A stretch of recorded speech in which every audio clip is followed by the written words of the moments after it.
मोदी का 3 दिवसीय दौरा है। राजस्थान की राजधानी पूरे देश में पावर सेंटर बनी हुई है। बीजेपी के प्रदेश अध्यक्ष सीपी जोशी ने एनडीटीवी से बातचीत की। देखिए क्या कुछ कहा। दिनों पूरे देश में सुर्खियों में बना हुआ है क्योंकि पावर सेंटर जयपुर है।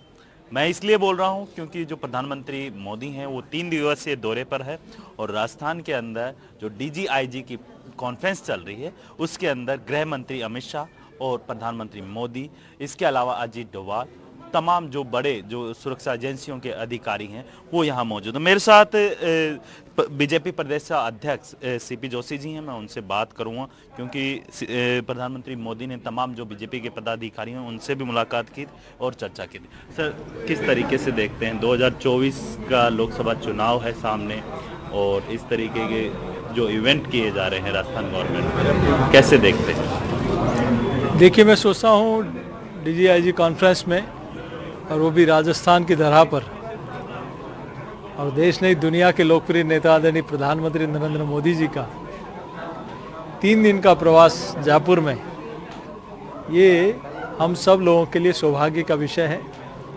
और मैं तो एक पार्टी का कार्यकर्ता होने के नाते अपने आप को सौभाग्यशाली मानता हूँ और पूरे प्रदेश के कार्यकर्ता सौभाग्यशाली मानते हैं, गर्व महसूस कर रहे हैं कि देश के यशस्वी प्रधानमंत्री आदरणीय मोदी जी भाजपा कार्यालय आए और 3 घंटे तक कार्यकर्ताओं के साथ संवाद किया, वार्ता की। इससे बड़ा हम कार्यकर्ताओं के लिए और कुछ नहीं कर सकता।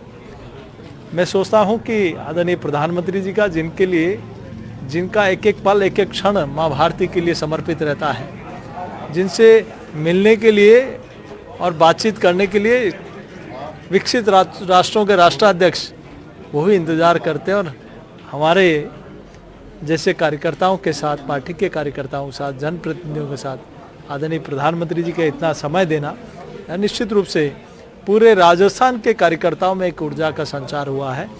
और मैं सोचता हूँ यहाँ की जो डीजी कॉन्फ्रेंस है, निश्चित रूप से आदरणीय प्रधानमंत्री जी के और गृह मंत्री जी के मार्गदर्शन में अनेक ऐसे काम होंगे जिसकी, चूँकि हम लोग सीमा की सुरक्षा हो, देश की जनता की सुरक्षा हो, चाहे विदेश नीति हो, इस प्रकार से भारत ने हर मोर्चे पर सफलता हासिल की है।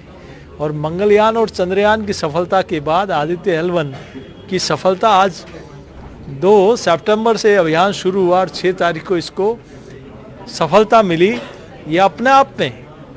और ऐसे मौके पर जब आदरणीय प्रधानमंत्री जी जयपुर की वीर धरा पर है और आदित्य L1 की सफलता हम सब लोगों के लिए, ये 400 करोड़ का प्रोजेक्ट, जहां 37 लाख किलोमीटर की यात्रा के बाद हमें आदित्य L1 की वहां पहुंच की, जिसमें हम सब लोग देखते हैं कि माननीय प्रधानमंत्री जी के नेतृत्व में वैज्ञानिकों ने कैसे दिन रात करके इस सफलता के लिए कीर्तिमान गढ़े।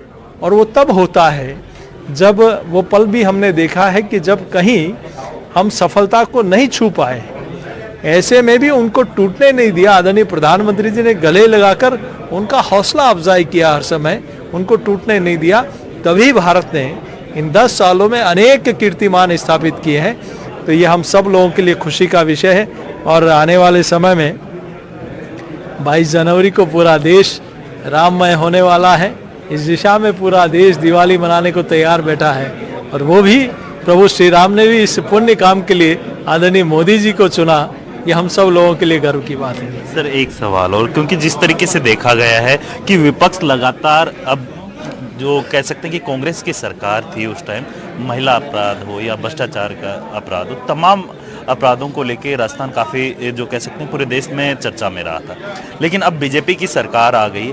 पेपर लीक के अंदर दावे किए जा रहे थे बीजेपी के तमाम नेताओं के, जिसमें आपसे भी मेरी मुलाकात हुई थी, तब आपने भी कहा था कि जो बड़ी मछलियां हैं उनको हम पकड़ेंगे, जो कह सकते हैं कि जो तय है, पेपर माफिया है, उसको हम पकड़ेंगे और उसको नेस्तनाबूद करेंगे। जो कहा है वो होगा, चाहे अपराधी कितना भी बड़ा हो, चाहे कितने ही बड़े का हाथ पीछे अपराधी के हो। माननीय मुख्यमंत्री जी ने 1 महीना भी नहीं बीतने दिया और हमारे संकल्प पत्र के अनुसार SIT का गठन कर दिया, और इस दिशा में जांच तेजी से बढ़ चली है। एंटी गैंगस्टर टास्क फोर्स बना दी, और कैसे अपराधियों के घर टूटने लगे हैं, कैसे उनको थानों में बिठाया और उनका अपराधियों का इलाज हो रहा है। मैं सोचता हूं कि भय मुक्त, अपराध मुक्त, भ्रष्टाचार मुक्त राजस्थान बनाने के लिए माननीय मुख्यमंत्री जी के नेतृत्व में, माननीय प्रधानमंत्री जी के मार्गदर्शन में इस दिशा में काम चल रहा है। और गरीब कल्याण के लिए माननीय मुख्यमंत्री जी ने 450 रुपये में सिलेंडर देने का फैसला, पहले की सरकारें थी जो वादा करती थी निभाती नहीं थी, लेकिन एक माह के अंदर इतने कई कीर्तिमान और अनेक फैसले करना राष्ट्र राज्य हित में, ये अपना आप में दर्शाता है कि सरकार की दिशा क्या है, इस सरकार का ध्येय क्या है, जो कहा वो करके दिखाना, यही एक ध्येय को लेकर ये सरकार काम कर रही है। और मैं सोचता हूँ कि भारतीय जनता पार्टी की सरकार के आदरणीय प्रधानमंत्री जी के मार्गदर्शन में राजस्थान की सरकार सशक्त राजस्थान, समृद्ध राजस्थान, स्वस्थ राजस्थान, स्वच्छ राजस्थान इस दिशा में बढ़ चला है। और नई कैबिनेट और उनके कामों के बंटवारे के बाद और इस काम में गति मिल रही है। सर, विकसित भारत को लेके लगातार कह सकते हैं कि बीजेपी युद्ध स्तर पे काम कर रही है, चाहे वो पंचायत स्तर का हो, चाहे वो जिला स्तर का हो, गांव-गांव, ढंड-ढंड तक केंद्र सरकार की योजनाएं चला रही है। इसके अंदर कह सकते हैं कि जो अंतिम व्यक्ति है उसको भी योजनाओं का लाभ देने की कोशिश करे, लेकिन वहीं विपक्ष बोल रहा है कि जो हमारी योजनाएं जैसे इंदिरा रसोई है उसको नाम चेंज करके श्री अन्नपूर्णा रसोई कर दिया गया है। कैसे? मैं आपसे पूछता हूँ, पहले इसका नाम किसने चेंज किया? पहले अन्नपूर्णा था सर। किसने बदला? कांग्रेस ने बदला ना। हमने तो आगे श्री लगाया है, अन्नपूर्णा के आगे श्री अन्नपूर्णा लगाया है, और उसके बाद उसमें और उस योजना में 4 चांद लगाए हैं, उसमें अनाज के वजन में वृद्धि की है, उस योजना को और आगे बढ़ाने का काम किया है। ये बंद करने का, नाम बदलने का, ये सारे काम कांग्रेस पार्टी ने किए। भारतीय जनता पार्टी ने और आदरणीय मोदी जी ने जो काम किया है, वही विश्वास देश की जनता का, अटल विश्वास, दृढ़ विश्वास किसी के प्रति है तो वो मोदी जी के प्रति है। इसीलिए मोदी जी की गारंटी वाली गाड़ी आज हर पंचायत में जा रही है, हर शहर में जा रही है। और लोगों को विश्वास किस बात का है कि यह कोई व्यक्ति जो 24 घंटे इस राष्ट्र के लिए काम करता है, गरीब कल्याण के लिए काम करता है, माँ भारती के लिए काम करता है, यही अटल विश्वास है। इन लोगों ने कितने ही झूठे बातें कर लिए, इन लोगों ने कितने ही गालियां दे दी, लेकिन वो विष पीकर भी इस माँ भारती के कल्याण के लिए लगे हैं। यही एक अटल विश्वास, चाहे गरीब का हो, चाहे युवा का हो, चाहे महिला का हो, चाहे किसान का हो, देश के हर कोने का, देश के हर वर्ग का विश्वास आदरणीय मोदी। किसानों को फ्री बिजली मिलेगी आपकी सरकार?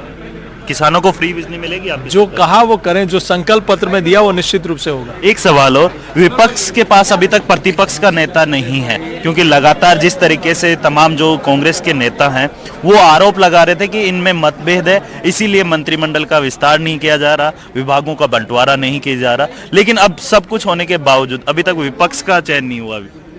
मैं आपसे पूछता हूँ मतभेद किस में है? भारतीय जनता पार्टी एक अनुशासित पार्टी है, जहाँ सशक्त नेतृत्व है, एक अनुशासित टीम है, वहाँ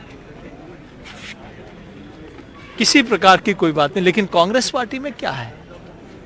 ये वही लोग हैं जो कुछ समय पहले कह रहे थे कि दिल्ली हम चलाते हैं, उनकी सारी व्यवस्था हम करते हैं। वो कौन होते हैं हमें कहने वाले?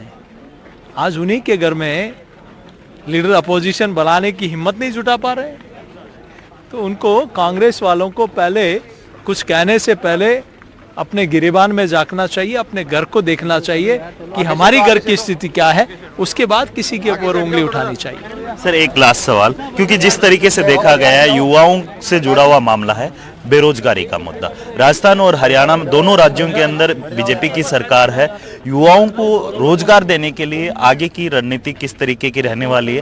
क्योंकि देश के अंदर टॉप 2 राज्यों के अंदर दोनों राज्य आ रहे हैं। देख, दुनिया की सबसे ज्यादा बड़ा मैन पावर कहीं है तो हिंदुस्तान में है। दुनिया में सबसे ज्यादा युवा शक्ति है तो वो हिंदुस्तान में है। आप देखिए कि किस प्रकार से स्किल डेवलपमेंट को लेकर माननीय प्रधानमंत्री जी ने एक नया मंत्रालय बनाया, और इस दिशा में ना सिर्फ वो स्वयं रोजगार पाए, बल्कि वो अपने दम पर अनेक लोगों को रोजगार देने के लिए सक्षम बने।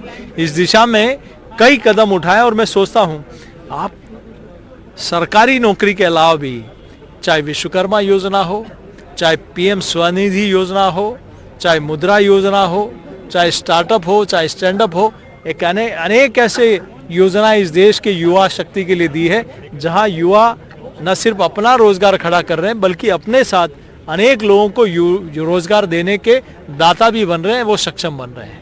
बिल्कुल, ये थे सीपी जोशी, जिनका साफ तौर पे कहना है कि राजस्थान की जो बीजेपी की सरकार है वो युवाओं को रोजगार भी देगी। तो युवाओं के जो कह सकते हैं कि जो पिछली सरकार के अंदर जो पेपर लीक का मुद्दा था, जिसको लेके बीजेपी भुनाती रही, इसके ऊपर भी जो बड़े मगरमच्छ हैं उनके ऊपर भी कार्रवाई देखने को मिलेगी। जयपुर से कैमरामैन निर्मल के साथ वीरेंद्र सिंह शेखावत, एनडीटीवी।